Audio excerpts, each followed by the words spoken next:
Tonight they might also finally decide something on Greenland, but last night Mark Rutte had spoken to President Trump. Thank you, Mark, for your productiveness.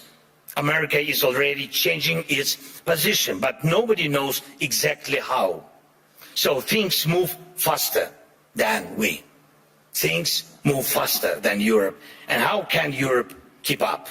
Dear friends, we should not degrade ourselves to secondary roles, not when we have a chance to be a great power together. We should not accept that Europe is just a salad of small and middle powers seasoned with enemies of Europe. When united, we are truly invincible. And Europe can and must be a global force, not one that reacts late, but one that defines the future. That would help everyone from the Middle East to every other region in the world. That would help Europe itself, because the challenges we face now are challenges to the European way of life, where people matter, where nations matter. Europe can help build a better world. Europe must build a better world, and a world without war, of course. But for that, Europe needs strength. For that, we must act together and act in time. And most of all, we must have the courage to act. And we are actively working to reach solutions, real solutions. Today, we met with President Trump, and our teams are working almost every day. It's not simple. The documents aimed at ending this war are nearly ready, and that really matters. Ukraine is working with full honesty and determination, and that brings results. And Russia must become ready to finish this war, to stop this aggression, Russian war against us. So the pressure must be strong enough, and the support for Ukraine must grow even stronger. Our previous meetings with President of the United States brought us air defense missiles, and thanks Europeans, they helped also. And today we also spoke about the protecting the skies, which means protecting lives, of course. And I hope America will continue to stand with us. And Europe must be strong, and Ukraine is ready to help with anything needed to guarantee peace and prevent destruction. We are ready to help others become stronger than they are now. And we are ready to be part of a Europe that truly matters, a Europe of real power, great power. Today we need that power to protect our own independence. But you need Ukraine's independence too, because tomorrow you may have to defend your way of life. And when Ukraine is with you, no one will wipe their feet on you. And you will always have a way to act, and act in time. This is very important. Act in time. Dear friends, today is one of the last days of Davos, though definitely not the last Davos, of course. And everyone agrees on that. And many people believe that somehow things will work out on their own. But we cannot rely on somehow. For real security, faith is not enough. Faith in a partner, in a lucky turn of events. No intellectual discussions are capable of stopping wars. We need action. World order comes from action, and we just need the courage to act. Without action now, there is no tomorrow. Let's end this Groundhog Day. And yes, it's possible. Thank you. Slava Ukraini!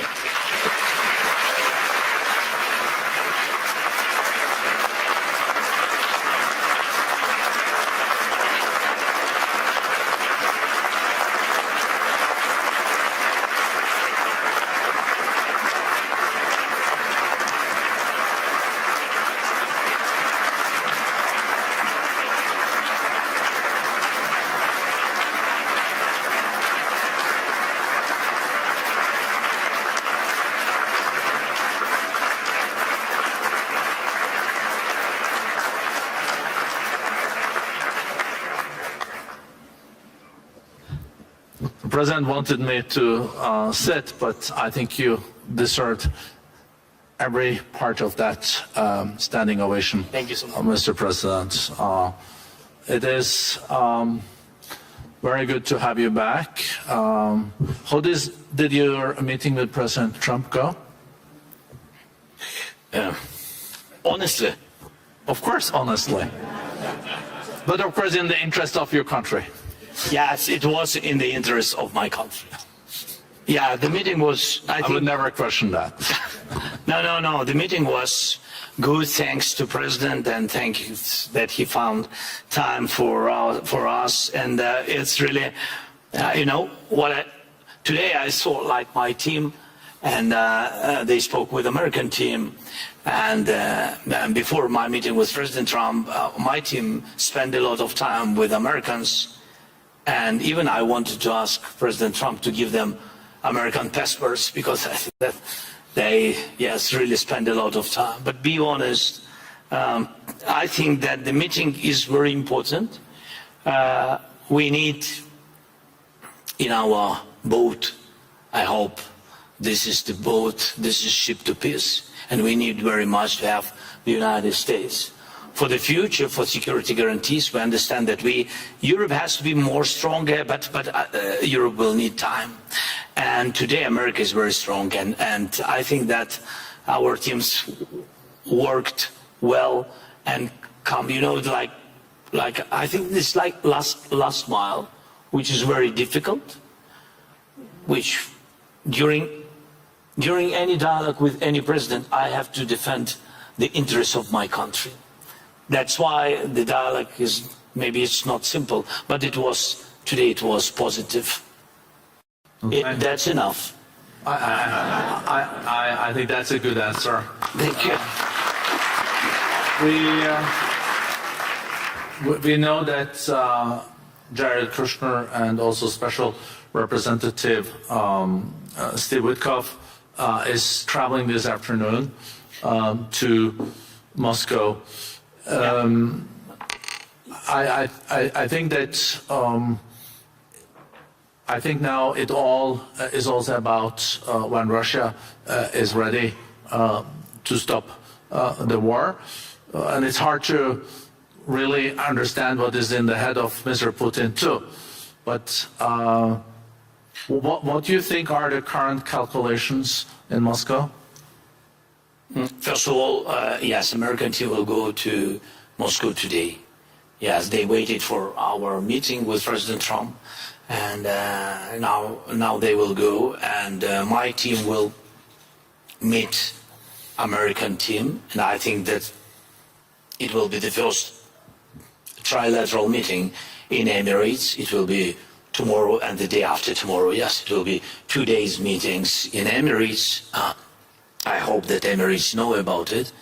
Yes, sometimes we have such surprises from American side. Yeah, but in any way they will go there, and I think this is good. If on the technical level we'll begin this trilateral meeting, I hope that we will find some.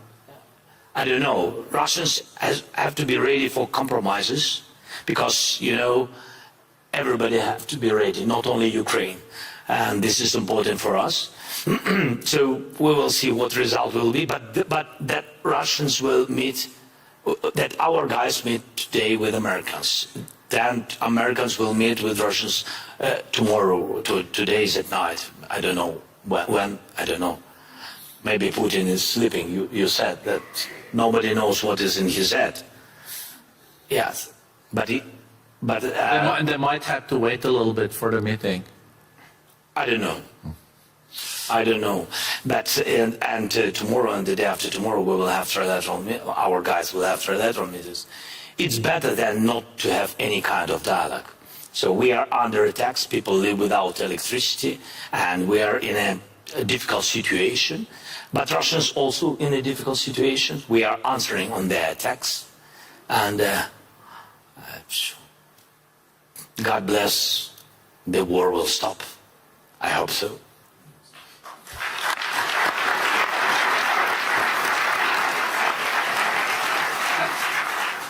And what is now the most difficult part for Ukraine? We know it's attack on your whole energy system and electricity, but then there are also the casualties on the borders. So the humanitarian situation is more challenging now than a year ago. Yes, with Russia attacks energy, and they are focusing on it. And this is not a secret. This is not a mistake. This is their goal, to make blackouts in Ukraine. And they attack mostly civilians. They don't use a lot of missiles, these expensive missiles, what about I spoke before, they don't use it on the front. They use it against civilians, infrastructure, critical infrastructure. It's about everything, and hospitals, kindergartens, schools. But mostly it's about all about the technical things which which are focusing on destroying electricity, heating systems, water supplies, everything. Yes, this is where we are. This is the face of Russia, and really this is the face of this war. We have defending systems. We are really created, I think, great ideas with drones, interceptors. We'll use them. We really produce them about 1,000 per day. We really produce about around that, but it's not enough. It's still not enough. Russia has 500, about 500 drones, Iranian drones, each day, and dozens of missiles, ballistic missiles. And even those systems what partners gave us, of course they could give us more. Yes, and I spoke with President Trump today about it again. And I hope it was the last words, my last words. You know, like in Ukraine said, everybody remember only the last words. So my last words been several times to President Trump. Don't forget about air defense. Don't forget about Patriots. And so this is very important for us during this winter. So I think that this is all these attacks. I can't say that these attacks make us stronger, because it's about our people. The people, I mean, they are surviving. They are surviving in any case, but they are heroic people, civilians and soldiers, because they are not losers of this war, and this is important. They fight for their families, houses, and of course for the freedom, and of course. Wow. Would you be willing to say something on about the situation on the borders? You mean contact line? Yeah, contact lines. It's Russia wants to have a border there, but it's contact line. I'm glad you corrected me, Mr. President. No, it's okay. It's not the first time for me. It is not okay, but you know, coming back to the borderline. So, would you like to say something about? Yes. Look, I mean this again, it's about technologies, and I wanted to show you, but I had some technical questions, but I wanted to show you how we work. We see online the war, we see the real enemies, we see our losses and Russian losses. Russian losses are the biggest what they had ever. So I'm just sharing with you, the real statistic is 35,000 killed per month. 35,000 soldiers. Last year, these months, it was about 14,000. So Russia is not thinking about it, but we think about it.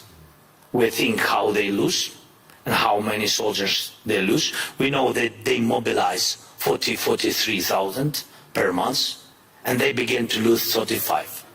From these 43, you have to know that about 10–15% are run away, and there are some wounded, but you can understand that their army stopped increasing.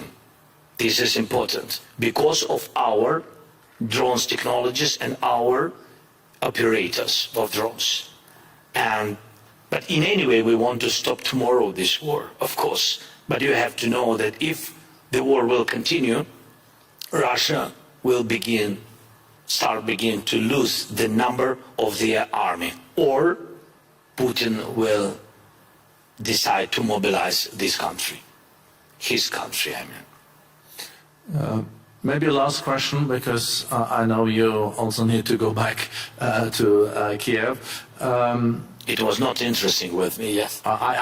Your people is behind you and showing my watch all the time. I would love to continue for another 15 minutes, Mr. President. So, but not more. 15 is okay? No. No. Okay, so, okay. So my, the last question. Yeah. So my last question, Mr. President. How can the people here at the World Economic Forum and in Davos support the most? I think you heard the applause. I think everyone wants to also show solidarity with you and the country. To defend our land, this is a very expensive task. So if during Economic Forum we can find as more businesses as possible which can open offices in Ukraine, it means that you really trust and you believe that peace will come, and that you really, yes, a little bit risk now, a little bit. We decided at the beginning, be honest today, a little bit, but we need your offices and companies. It means that you believe and you trust in Ukraine, in our independent life after the war. This is the biggest chance what you can do, to invest now, to give jobs for our people. And I think this is the most important. This is real support, not words, real support. Jobs, money, investment, come often to Ukraine. Thank you. Thank you.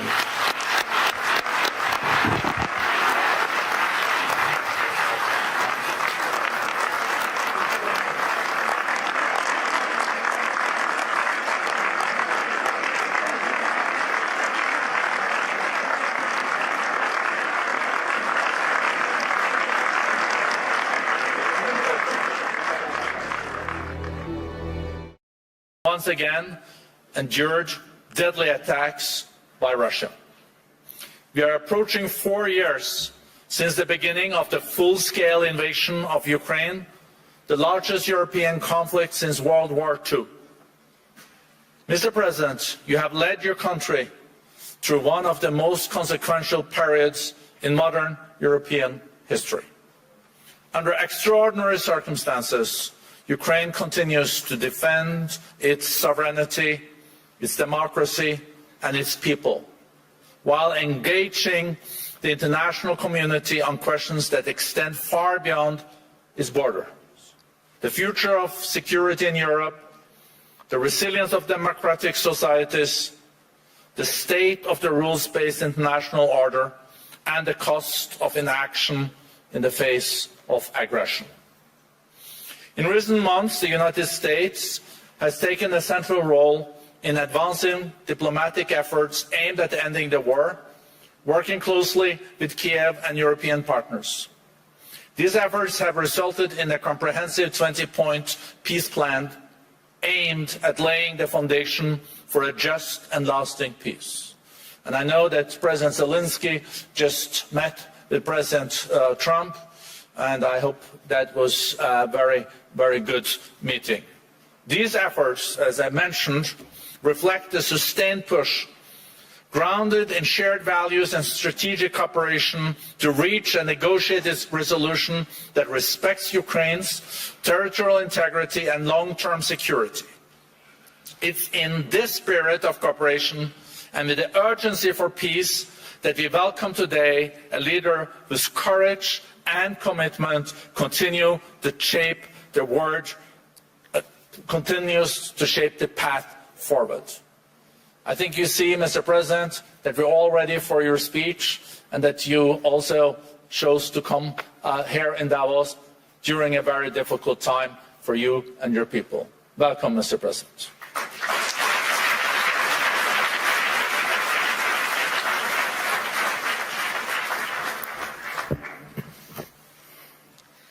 Thank you very much. Dear friends, everyone remembers the great American film Groundhog Day with Bill Murray and Andy McDowell. Yes, but no one would want to live like that, repeating the same thing for weeks, months, and of course for years. And yet, that's exactly how we live now. And it's our life. And every forum like this one proves it. Just last year, here in Davos, I ended my speech with the words, Europe needs to know how to defend itself. A year has passed and nothing has changed. We are still in a situation where I must say the same words, but why? The answer is not just about the threats that exist or may appear. Each year brings something new for Europe and for the world. Everyone turned attention to Greenland. And it's clear most leaders simply are not sure what to do about it. And it seems like everyone is just waiting for America to cool down on this topic, hoping it will pass away. But what if will not? What then? There was so much talk about the protests in Iran, but they drowned in blood. The world has not helped enough the Iranian people, and it's true. It has stood aside. In Europe, there was Christmas and New Year celebrations, the seasonal holidays. By the time politicians came back to work and started forming a position, the Ayatollah has already killed thousands. And what will Iran become after this bloodshed? If the regime survives, it sends a clear signal to every bully, kill enough people and you stay in power. Who in Europe needs that message to become a reality? And yet Europe hasn't even tried to build its own response. Let's look at the Western Hemisphere. President Trump led an operation in Venezuela and Maduro was arrested, and there were different opinions about it, but the fact remains Maduro is on trial in New York. Sorry, but Putin is not on trial.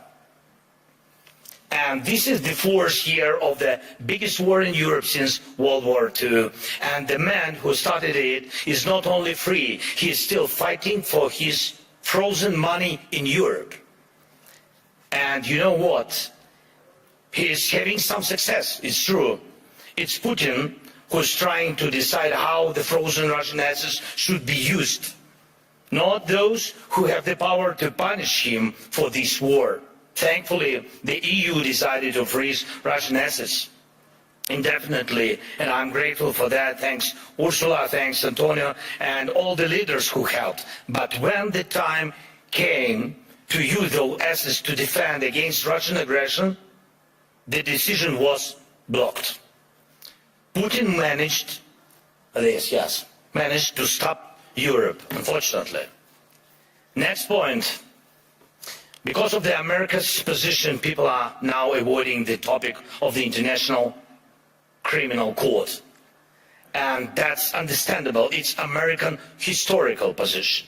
But at the same time, there is still no real progress on establishing a special tribunal for Russian aggression against Ukraine, against the Ukrainian people.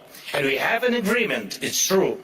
Many meetings have taken place, but still Europe hasn't reached even the point of having a home for the tribunal with staff and actual work happening inside. What's missing? Time or political will. Too often in Europe, something else is always more urgent than justice. Right now, we are working actively with partners on security guarantees, and I'm grateful for that, but those are for after the war ends. Once the ceasefire begins, there will be contingents and joint patrols and partner flags on Ukrainian soil. And that is a very good step and the right signal that UK and France are ready to actually commit their forces on the ground, and there is already a first agreement on that. Thank you, Keir, thanks Emmanuel, and all the leaders in our coalition. And we are doing everything to make sure that our coalition of the willing truly becomes a coalition of action. And again, everyone is very positive, but, always but the backstop of President Trump is needed. And again, no security guarantees work without the US. But what about the ceasefire itself? Who can help make it happen? Europe loves to discuss the future, but avoids taking action today, action that defines what kind of future we will have. That is the problem. Why can't President Trump stop tankers from the shale fleet and seize oil, but Europe doesn't? Russian oil is being transported right along European shores. That oil funds the war against Ukraine. That oil helps destabilize Europe.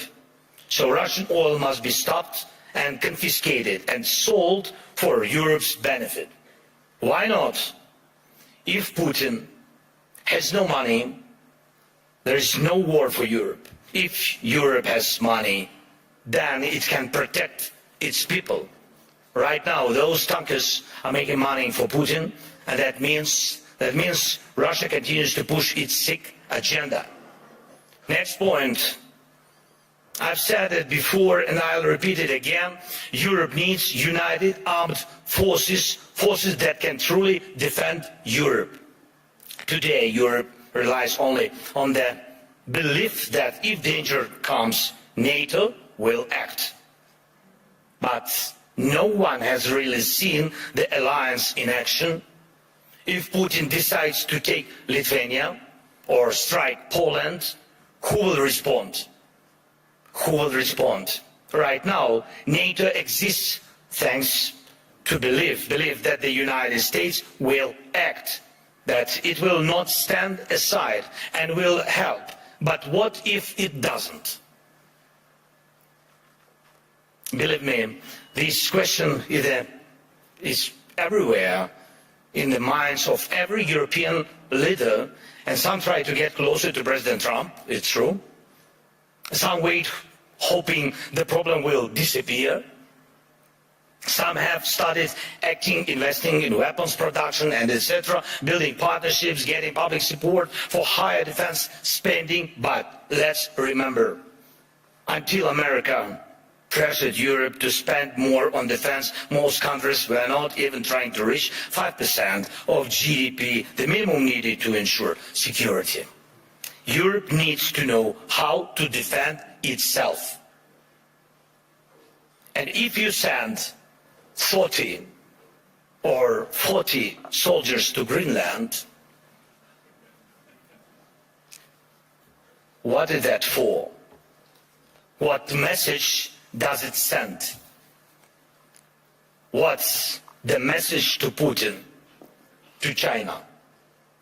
And even more importantly, what message does it send to Denmark? The most important, your close ally.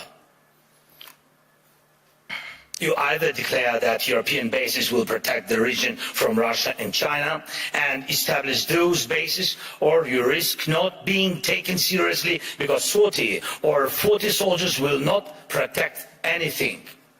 And we know what to do. If Russian warships are sailing freely around Greenland, Ukraine can help. We have the expertise and weapons to ensure not one of those ships remains. They can sink near Greenland just as they do near Crimea.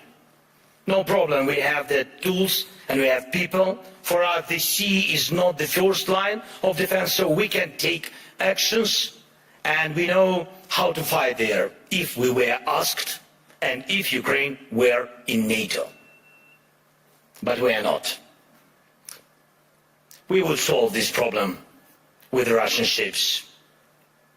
As for Iran, everyone is waiting to see what America will do. And the world offers nothing, Europe offers nothing, and doesn't not want to enter this issue as a supporter of the Iranian people and the democracy they need. But when you refuse to help the people fighting for freedom, the consequences return, and they are always negative.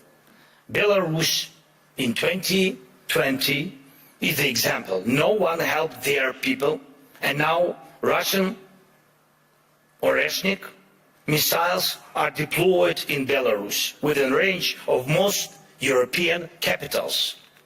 That would not have happened if the Belarusian people had won in 2020. And we have told our European partners multiple times, act now. Act now against those missiles in Belarus. Missiles are never just decoration. But Europe still remains in Greenland mode. Maybe someday someone will do something. The issue of Russian oil is the same. It's good that many sanctions exist. Russian oil is getting cheaper, but the flow has not stopped. And Russian companies that fund Putin's war machine are still working. And that will not change. That will not change without more sanctions. And we are grateful for all the pressure put on the aggressor. But let's be honest. Europe must do more so its sanctions block enemies as effectively as American sanctions. Why is that important? Because if Europe is not seen as a global force, if its actions don't scare bad actors, then Europe will always be reacting, catching up with new dangers and attacks. We all see that the forces trying to destroy Europe do not face a single day. They operate freely, even operate inside Europe. Every victor who lives off European money while trying to sell out European interests deserves a smack upside the head. And if he feels comfortable in Moscow, it doesn't mean we should let European capitals become little Moscows. We must remember what separates Russia from all of us. The most fundamental line of conflict between Russia and Ukraine and all of Europe is this: Russia fights to devalue people, to make sure that when dictators want to destroy someone, they can. But they must lose power, not gain it. For example, Russian missiles are produced only because there are ways to bypass sanctions. It's true. Everyone sees how Russia tries to freeze Ukrainians. Now, our people, Ukrainians to death at minus 20 degrees Celsius. But Russia couldn't build any ballistic or cruise missiles without critical components from other countries, and it's not just China. Too often people hide behind the excuse that China helps Russia. Yes, it does. But not only China. Russia gets components from companies in Europe, the United States, and Taiwan. Right now, many are investing in stability around Taiwan to avoid war. But can Taiwanese companies stop contributing electronics to Russia's war? Europe says almost nothing. America says nothing. And Putin makes missiles. And I think every country, of course, and every company that helps Ukraine repair its energy system, this is crucial. Thank you to all who support the Pearl program, helping us buy Patriot missiles. But wouldn't it be cheaper and easier to just cut Russia off from the components it needs for missiles production, or even destroy the factories making them. Last year, most of the time was spent talking about long-range weapons for Ukraine. And everybody said that the solution was within range. Now, no one is even talking about it. But Russian missiles and Shaheeds are still here. And we still have the coordinates of the factories where they are made. Today, they target Ukraine. Tomorrow, it could be any NATO country. And here in Europe, we are advised not to mention tomahawks. Not to mention tomahawks to the Americans, not to spoil the mood. And we are told not to bring up Taurus missiles. When the subject is Turkey, diplomats say don't offend Greece. When it's Greece, they say be careful with Turkey. In Europe, there are endless internal arguments and things left unsaid that stop Europe from uniting and speaking honestly enough to find real solutions. And too often, Europeans turn against each other, leaders, parties, movements and communities, instead of standing together to stop Russia, which brings the same destruction to everyone. Instead of becoming a truly global power, Europe remains a beautiful but fragmented kaleidoscope of small and middle powers. Instead of taking the lead in defending freedom worldwide, especially when America's focus shifts elsewhere, Europe looks lost, trying to convince the US president to change. But he will not change. President Trump loves who he is, and he says he loves Europe, but he will not listen to this kind of Europe. One of the biggest problems in today's Europe, though it's not often talked about, is the mindset.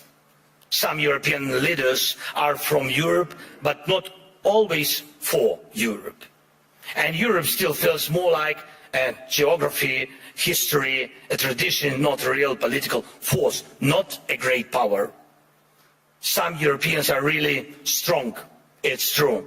But many say we must stand strong, and they always want someone else to tell them how long they need to stand strong, preferably until the next election. But that's not how great power works, to my mind.